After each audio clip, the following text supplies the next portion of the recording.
Hey everyone, it's Tommy from Tanknicians, and in this video, I'm gonna give you 5 tips on aquascaping a mixed reef aquarium.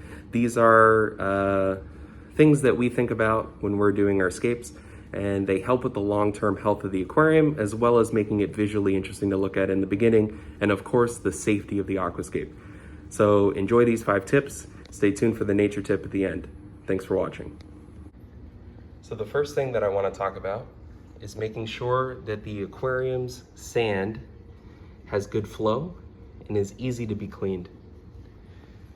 So, of course, the perfect aquascape with the wrong flow patterns isn't going to function well, because you want to make sure that things aren't collecting underneath the sand. Keeping the aquascape open like this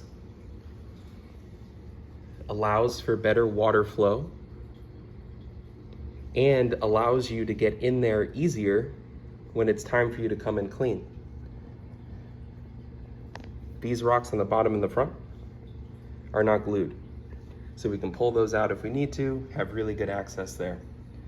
The only part of this aquarium that has poor access is over here, but this is a cave system that is specifically for the engineer gobies in the back. As they get bigger, I'm sure they'll end up excavating all the sand out of here anyway, and they'll help to keep that portion of the tank clean for us. Another thing that you want to keep in mind is that the aquascape is safe, meaning that you use epoxy putty and glue or some other form of cementing agents to secure the rockwork so that it's only going to come apart if you want it to. You can see we have some pieces jutting out. That ledge there is held in place with the epoxy putty.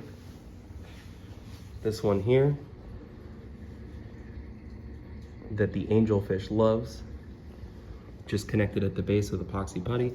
We use putty on all of these rocks. The reason why I recommend using a putty and glue is when it is time to take the aquascape apart, you need to frag some corals, you're gonna move the aquarium, you just wiggle the rocks side to side and it pops off. But it's not gonna come apart on its own if you glue it correctly. Tip number 3, you should make sure that you have specific zones for different types of corals to help keep the management of their growth easier. So if you look here, you can see that we're not causing any shading as we go up in the aquarium, we're stepping. But down here is totally isolated from the row up there by this region here, which is kept in shadow. And corals are gonna have a much harder time growing up and in that area, which is going to help isolate the corals that we keep down here from the corals that we keep up there. Same thing over here. This ledge is isolated from there and there by the zone of shadow in the middle. And then we have also used some vertical surfaces.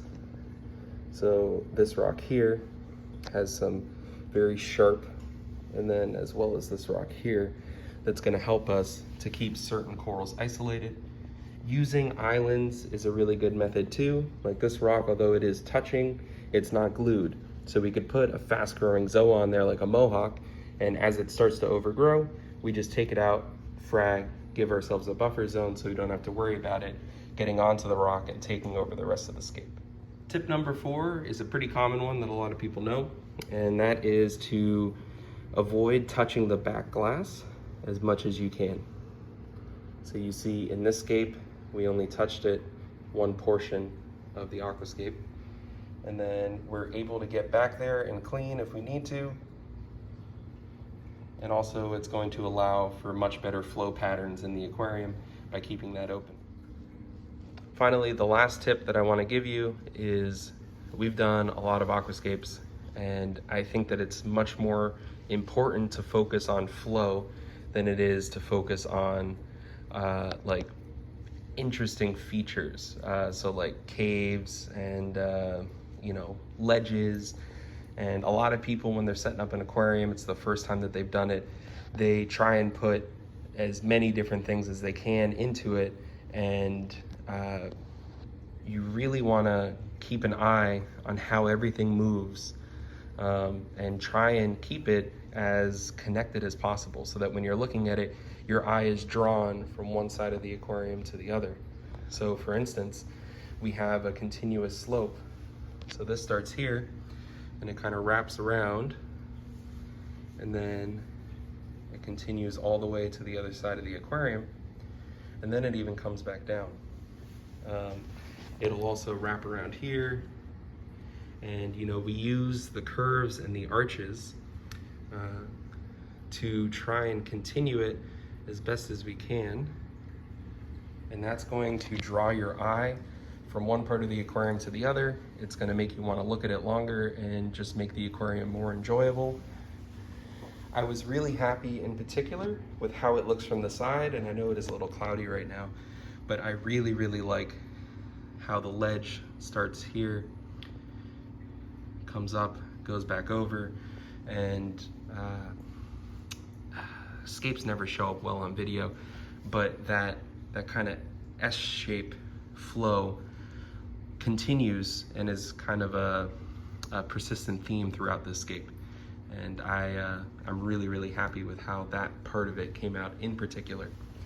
But you know, instead of focusing on crazy arches and you know, different types of caves and big ledges and things like that, focus on the flow. Even having less of those features like we do in this aquarium is probably going to end up being a more aesthetically pleasing aquarium.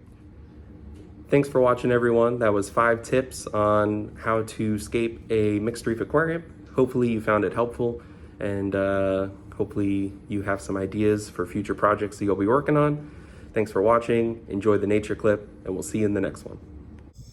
Doesn't look like he's fed yet tonight, but he was looking. There's a nice gecko in that pipe we pulled him out of.